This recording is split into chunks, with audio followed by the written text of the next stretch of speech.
What's up, everybody? My name is Jacob Hardison, and today we're finally going to complete track walk number 2.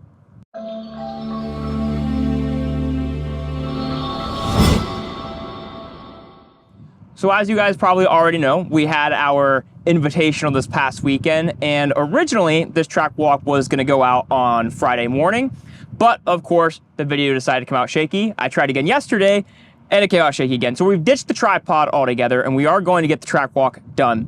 So I didn't have time to go back and redo it because we did finish up the track like 20-30 minutes before we opened up for practice, because we did get 2 weeks steady of rain. So we put a ton of work in on Thursday and Friday to get it up and going, and we did get it done with time to spare. Not a ton, but time to spare nonetheless. Disregard my hair situation going on here. But we are finally going to do our track walk. The Invitational went super duper well. I want to say thank you to everybody who came out and had fun with us. And without further ado, let's spin you guys around and walk the track. Alrighty, so spinning us around here, we will give you an excellent, just quick overview of the track before we go ahead and get started with walking down the lovely front straightaway. So I have the numbers painted there, looking all nice and fancy. And the first thing you're going to notice is this, of course, is going to be a little different than our past couple tracks. As you come down here, we usually would go all the way to the very end. Now we're probably about 3/4 of the way. So we'll make our way to the end, make our way downtown, and give you a view of that straightaway. Very straightforward because, of course, it is straight. Then you will come around into our first turn, which is going to be a lovely skip double. Now, different than the one inside, this is a much more mild skip there. So you will use more power off of that to kind of get that suspension compress after you get into the double here. And that's what's going to pull you over. So we'll come around into the turn here, and then I've given you that side profile. 15-foot lanes all the way around, so plenty of space for some racing. So you'll come over our double here, and then you'll make a left, almost a 180, but not quite.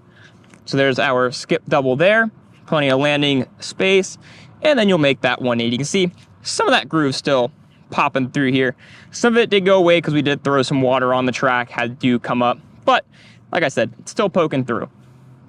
Then we go into one of our smaller doubles, which is going to be kind of uphill because you are still jumping towards the top of the hill. And that will bring you into a sweeping-ish turn. So right now, I am in line with the lander. Now I'm in line with the next double. So you can see coming around here, you'll jump up the hill, make that slight turn. Once I get to the backside there, I'll give you guys a better view of it. But then you'll make that just a little bit of a left, and then you'll jump kind of downhill into what is going to be an S chicane section. So as we get in here, before I show you that next part, there's that double there. You can see that curvature right in the middle. So you'll come down off of your lander into a downhill S section. And as you can see, you can get that straight line through there, and that is going to take you into a kind of teardrop sweeper that'll put you back up to the top of the track. So we'll come around, same thing here. You can kind of see that groove still peeking through.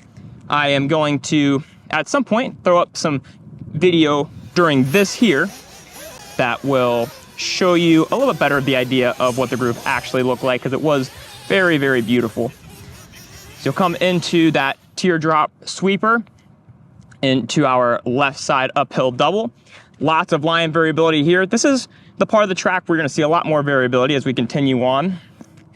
Some guys would jump this and sit around the backside. Some guys would jump about midway, and then other guys would take this and sky it all the way to this corner tabletop here. And then you just do a nice pop up onto here. You can see obviously you do a lot less of the tabletop if you stay nice and tight. So here's a better view of that double uphill into our corner tabletop.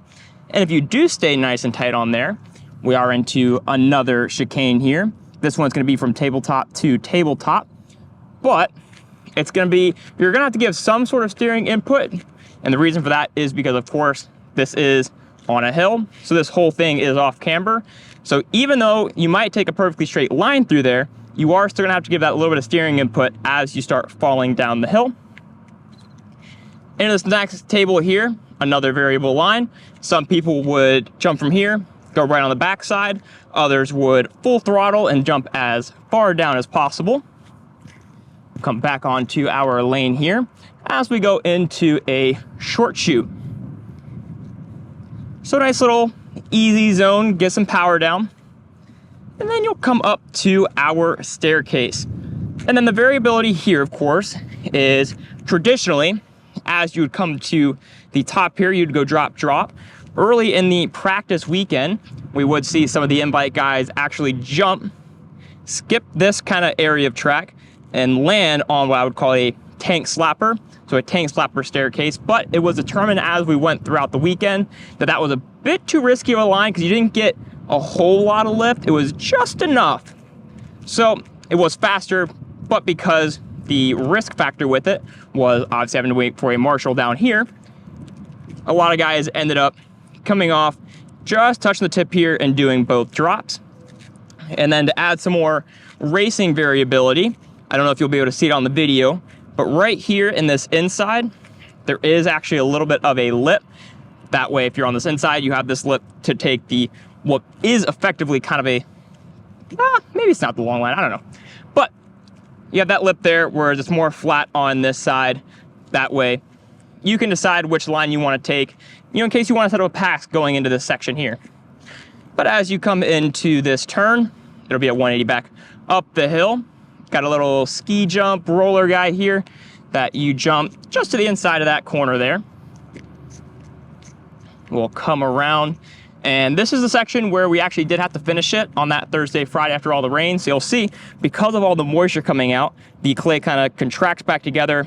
You get this crack up look, but it did still provide for some great traction and great racing. So pretty much from here where I'm at now to the end of the straightaway, way over there, that is what we had to finish up those couple of days. And we did get it done, obviously, because we did racing. So you'll come around here into this final kind of roller table-ish.